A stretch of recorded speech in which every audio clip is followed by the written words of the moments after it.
What's going on, guys? I hope you're all having a great day. It's Saturday. It's here in June, and I am going to do some scouting for deer season, which doesn't come in till mid-September and in October, November. Some areas I'm going to put out some minerals, but I'm really just going to hang a lot of cameras. Minerals are legal, and cameras are legal on public land in South Carolina, so I'm going to put some out. A lot of times I don't run cameras and I stay out of areas, but today I'm going to change it up a little bit. But the only reason I'm going to do that is because I'm not coming back in here until September. So the main thing is just to see if the bucks are in the area. And I'm real specific about a couple of these spots I'm going to check out. Well, really all the spots. They're not just random. There's a reason. This spot in here, which I'll show it to you when I get in there, I know there's at least one good buck in here, and I'm pretty sure there's a big buck in here. I'm going to put a camera in here. There's another area that I got pictures of an absolute giant buck 2 years ago, and I didn't really hunt him much last year. And I'm wondering if he's using a couple other areas that I found on the map to access where I was getting pictures of him previously. I'm going to put cameras in there just to see if he's using those ridges. And then depending on the time and how I'm feeling, there's one other area that I want to put some minerals and a camera that's closer to the house, that's 30-40 minutes from here. But I saw a decent buck in there last year, and he's probably big this year because I'm guessing he's not dead because that area doesn't get hunted much. None of these areas really get hammered because people don't want to hike in.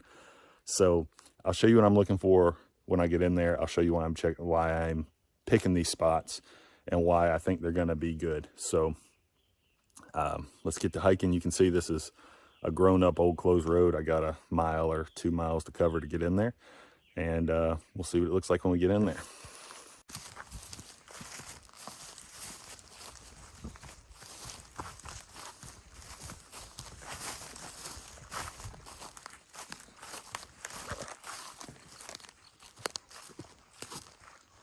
Well, guys, I'm on my ridge.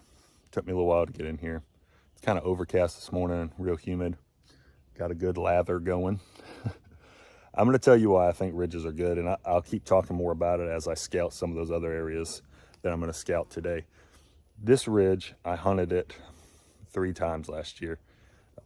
I can't say this enough, is try not to overpressure areas. Deer are not stupid, especially if you're hunting big bucks. You just want to shoot does, you know, it's not as big a deal. Or if you're hunting private land, honestly, it's not quite as big a deal. It still matters, but if you can put out food or plant a food plot, you know, it really doesn't matter as much. If you're hunting public land, it is very important. I heard recently that there was a study, I think this was a hunting public video or something up in Pennsylvania, that the bucks within 3 days of when gun season opened turned nocturnal, like their behaviors completely changed. And that was due to pressure. That wasn't because a day on a calendar flipped. That was because of pressure. So obviously our deer season here isn't quite like Pennsylvania's, because theirs is like wide open for like this, you know, like a week or something, and everybody's shooting everything in sight. So it's not quite like that, but the deer obviously get pressure. Now, the goal is to find areas, the goal is to find areas that hold the bucks and you can hunt them. So this is the reason I'm in this area. So last year when I climbed up this ridge, I was right there. You see that tree going down right there? As soon as I came up that ridge, I said, man, this area looks really good. I changed the position where I was holding the gun and kept sneaking, and I ended up seeing a little buck coming from right over that way, and I watched him for probably 5 minutes. I didn't shoot him because he wasn't what I was looking for, but I started scouting this area. And if you look at topo maps, which I look at topo maps a lot, I use them more than satellite imagery by far, and ridges, finger ridges, side ridges, they kind of form, almost looks like a network of roads, and those deer use those ridges to access food, to access shelter or cover or bedding, whatever word you want to use. And then during the rut, the bucks use it to cruise for girls when it's the rut and they're trying to mate. So this ridge is covered with white oaks. A lot of times ridges, well, white oaks and other oaks, pin oaks and red oaks and stuff, a lot of times what I've seen is pieces of timber that have they're not just pine trees, you know, there's a mixture of different types of trees. There's a higher concentration of oak trees on ridges. That's not always the case, but it does happen real regular from what I've seen. And on this ridge, like all around, on the top and on the side, there are a lot of oak trees. Deer love oak trees, especially in October and November, depending on the year when the acorns drop. So the deer will use the ridges to cruise. They'll use the ridges to get to food, and they'll use the ridges to get to shelter. Sometimes they walk the side, sometimes they walk the top. There are also some private land sources. There's private land back behind me, a couple hundred yards this way, and the deer will come off of there. There's a food source this way, a big field. So they'll just use ridges. And there have been a lot of times that I've looked at maps, topo maps, and I've driven hours to go check a spot, and I get in there and there will be rubs in the exact spot that I scouted on the computer before leaving the house, which is pretty crazy. But when you learn what you're looking for, it can change things a lot. So I saw that little buck up here. I came in here another time. This is December, this is late in the year, and I saw a really nice buck right over here. And I couldn't get a shot at him because he's in some thick stuff, and I watched him for a while and he just wouldn't move out of the thick stuff. And so I know, like I said, there's at least one good buck in here, and I feel like there's probably another one. Another thing that this ridge has going for it, as you can see, like right over my shoulder right there, that's a cedar tree. And there are a lot of these small cedars, and deer love to rub cedars. So there are rubs in here. I don't see any from right where I am, but it's hard to say, but the more time you spend in the woods, the more you learn what to look for. The deer like ridges. I also think another reason is they can get up elevation. They can help them see down into stuff, just like you and me climbing a deer stand. And I don't think ridges get hunted quite as much, especially if it's not a ridge that the road drops you off on the ridge. If the road drops you off on the ridge, it's easy to walk the ridge. If you have to walk a bottom and then you have to climb up, 100 vertical feet or something like that to get up on top of the ridge, most guys are like, the heck with that, I'm not doing that. So I'm gonna put up my camera, I'm gonna put out the minerals, and then we'll go check out another spot. Well guys, there's the mineral site. I put out the powdered minerals and the liquid minerals. If there was a creek, if I was right by a creek or it was relatively close, I'd go fill up that jug and put some more water on top of it, but the creek's down, it's a little ways down there. So once that gets rained on even more, it'll help, and they'll start finding it and hitting it pretty good. So, or I hope they will anyway. I know they're around here. But more than anything, I know I'm going to put a camera on this tree, and I know that if I put a camera on that tree over the next 3 months, at some point I'll get some pictures of deer, whether they hit those minerals or not. I know that deer move through here, and that's the main goal. On the other ridges, I'm going to go check out the ones that are not far from here. I'm just going to put cameras up and hope that I catch something coming by. No minerals or anything. So.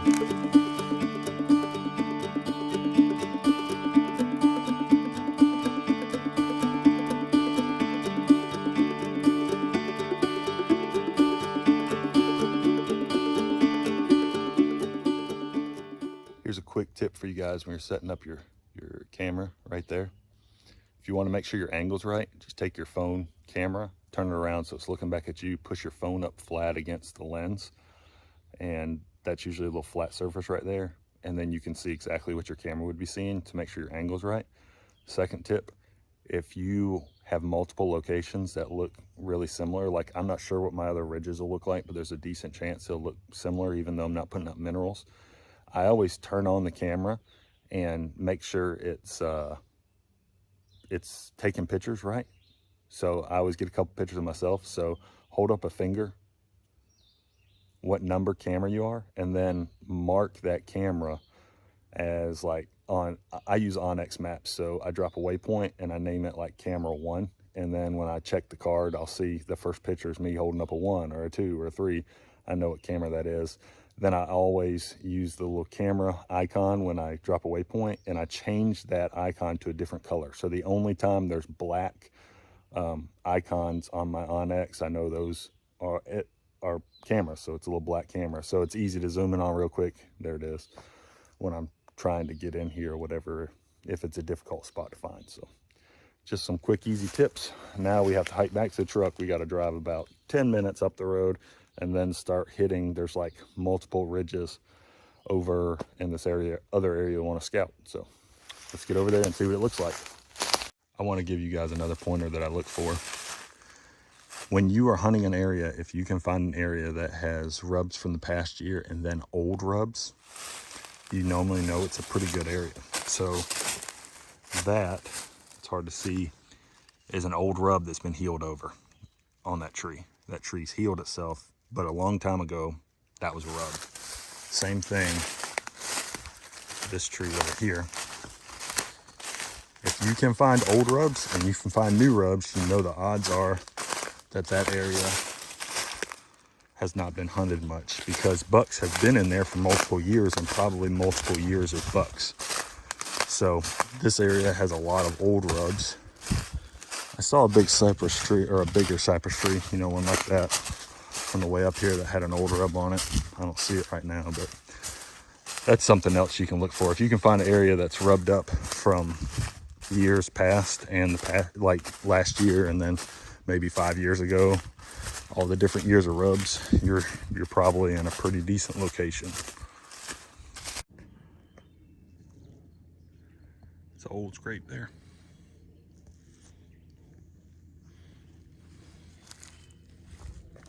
So just so you guys understand, this is what last year rubs will look like on pine trees. You can see, like that tree I showed earlier, it was healing over, and that's what these pine trees are doing. I know these were rubs because I walked through here last year and I remember what it looked like. So there's a last year's rub, and you can see on pine trees are a little different, but it's healing over, and that essentially looks like what that one up there on the ridge looked like. It was just years old and had been rubbed over, and had been healed over by the tree. So if you're scouting in the summer or whatever time, there are not fresh rubs, so not during hunting season, pre-September. This is kind of what you're looking for, and hopefully the bucks is still in the area if nobody shot him. So I'm hiking into this next area. Look at this pretty bottom. I still got a ways to hike, but it's pretty. I just saw a deer right up there. I just wanted to give you guys a quick backstory on why I'm hunting this area, or not why I'm hunting it, why I am scouting it. The deer's still blowing. 3 years ago, I started hunting this public land cutover that's half a mile back that way. And I saw, the first time I ever sat in there, it was later in the year. First time I ever sat in there, I saw a small buck. I didn't shoot him. And then I sat in there a morning. Right after that, I shot a coyote. When I went to go look at the coyote, I found a really big rub, like, you know, a rub like that. And that got me thinking for the next year. So then 2 years ago, I ran some cameras, or mainly one camera in a bottom close to that cutover, like right off the back of that cutover. I put out minerals, and I started getting pictures of a really good buck. And when I started getting pictures of him, he was in velvet. I could tell he was going to be a really good buck. I was guessing he was a 4.5-year-old. I can put some pictures of him in here. It's probably gonna be the thumbnail for this video, and then here's some pictures of him. I'll put them in the video.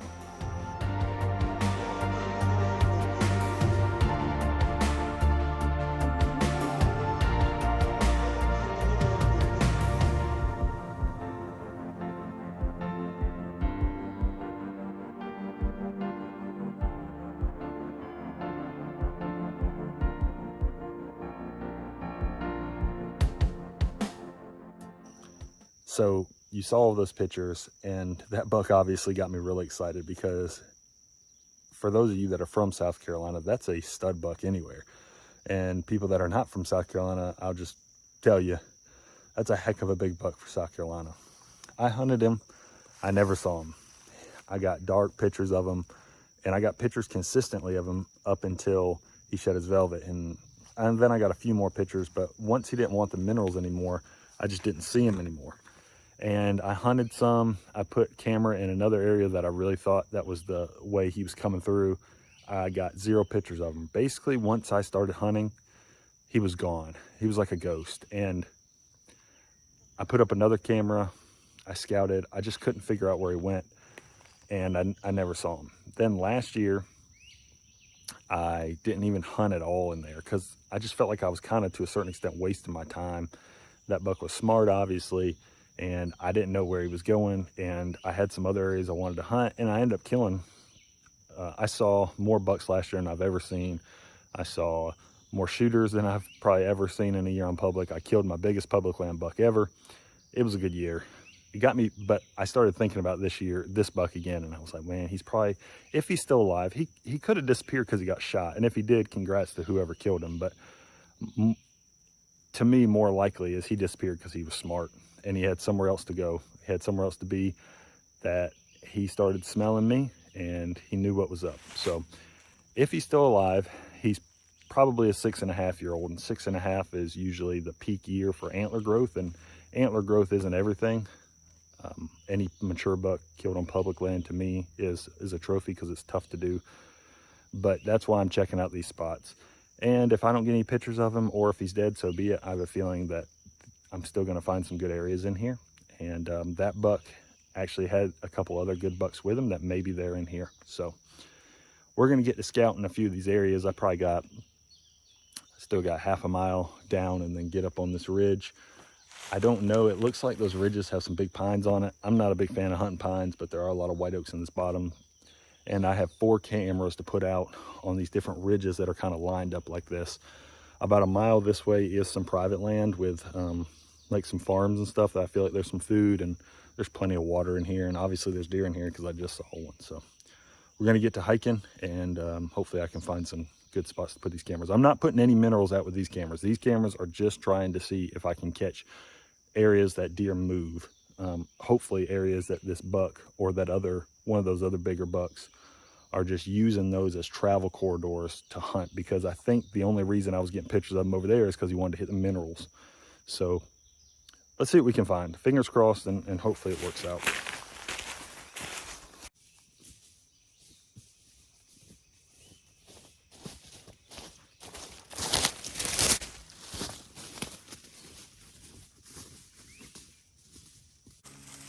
Turtle shells are cool. I have a whole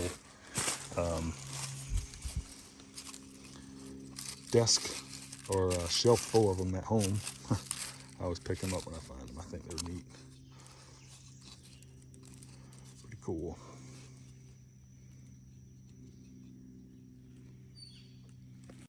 So I'll be the first to tell you that this ridge does not look amazing, but there are some food sources on the fingers coming up. There's a decent trail right here. There's a rub right up there. So I'm just gonna put my camera right up there on that pine tree, looking back this way.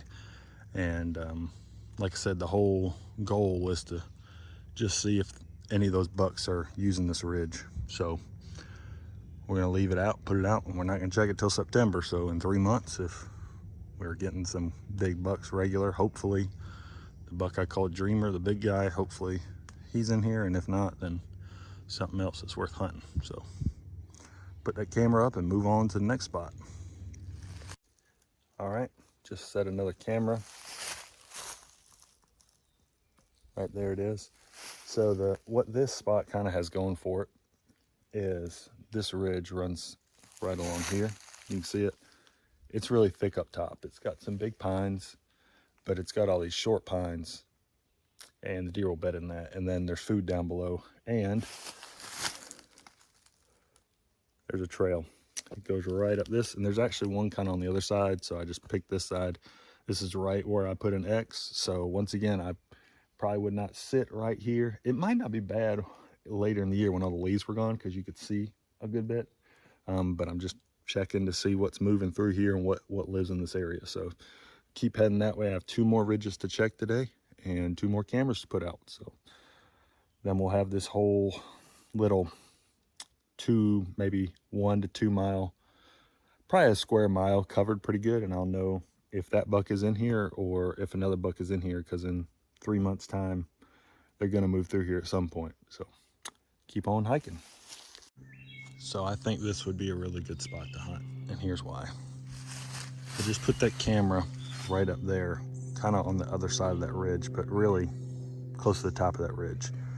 That whole ridge, all the way around, and then this valley kind of comes off of it, and there's thick, short pines all the way around this ridge. Down here, there's some deadfall, and there's white oaks in here. big white oaks. That tree, I don't know if you can see it, that big tree right there, it's hard to see, that's a white oak tree. And then there's smaller white oaks all around here. Deer will bed in the thickest stuff they can find a lot of time, usually, especially when there's some hunting pressure. There's another big white oak right there at the white oak. This spot would be really good. You could see the edge of all that thick stuff all the way around. They come down in here to feed. They also might bed down in that deadfall down there. It just looks really good. I feel really confident that they would bed up there in that thick stuff and then move down in the evenings or maybe in the mornings to feed. Looks great. So I marked this spot and we'll see what the cameras show. I got another spot kind of maybe 300-400 yards up this way that I marked on the map, and we'll see if I can put a camera up there somewhere too. There was trails. There was a good trail that ran right along the edge right there, right where you would think it would, right along the edge of the thick. So this is a good find here.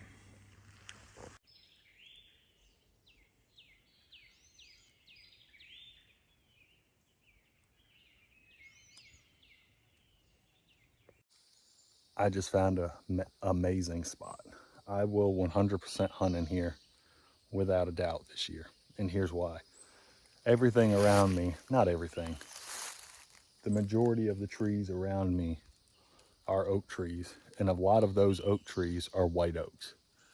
I mean, just, they're everywhere. Certain times of the year in South Carolina, white oaks are the primary food source for the deer. Like, that's almost all they eat certain times of the year.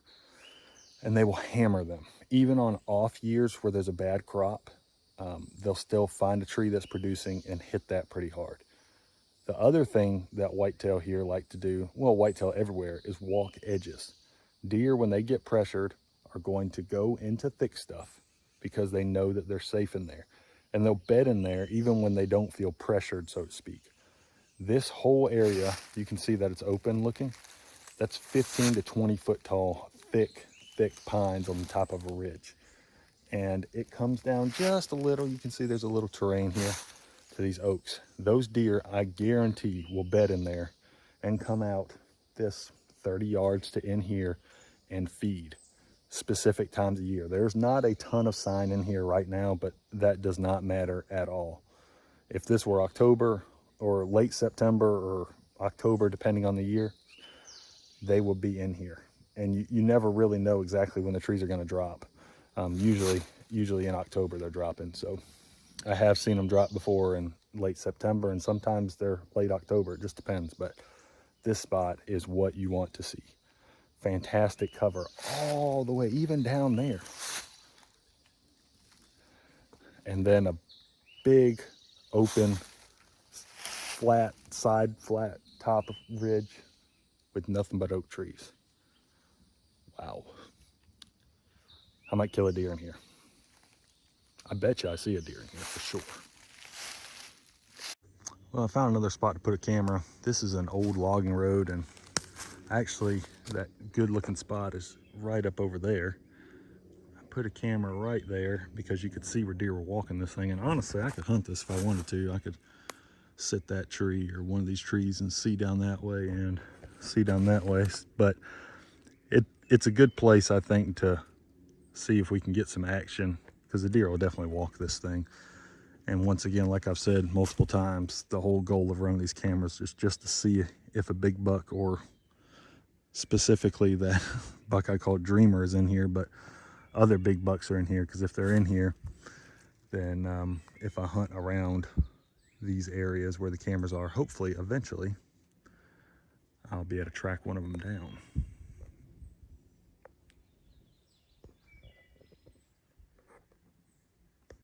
Well guys, I'm back at the truck. I've done about 7 miles today, so not bad. Maybe a little over that. I feel like I found some good areas. Hopefully you guys picked up some tips on what I look for. I will say this, that last spot that I was really excited about, and it still looks good, it's a lot easier to access than I thought, because there's a road that's not on any of the maps. It's not marked as no motorized vehicles or anything like that. There was a tree across it and like some other tree type stuff, and I just don't know how much it gets used. If somebody were to cut that tree out, they could get in there pretty darn close to there, within, I don't know, 300 yards of that spot probably. So I don't know, that's all right. I'll probably still hunt it some, and I'm excited to see what's on those cameras, and hopefully this fall it helps me out in getting on a big buck. So like I said, hopefully you guys got some tips and pointers from what I do and how I scout to try to find good bucks, and look forward to hunting this fall. So really appreciate you guys watching. If you're not already subscribed, please consider doing so, and we'll catch you on the next one.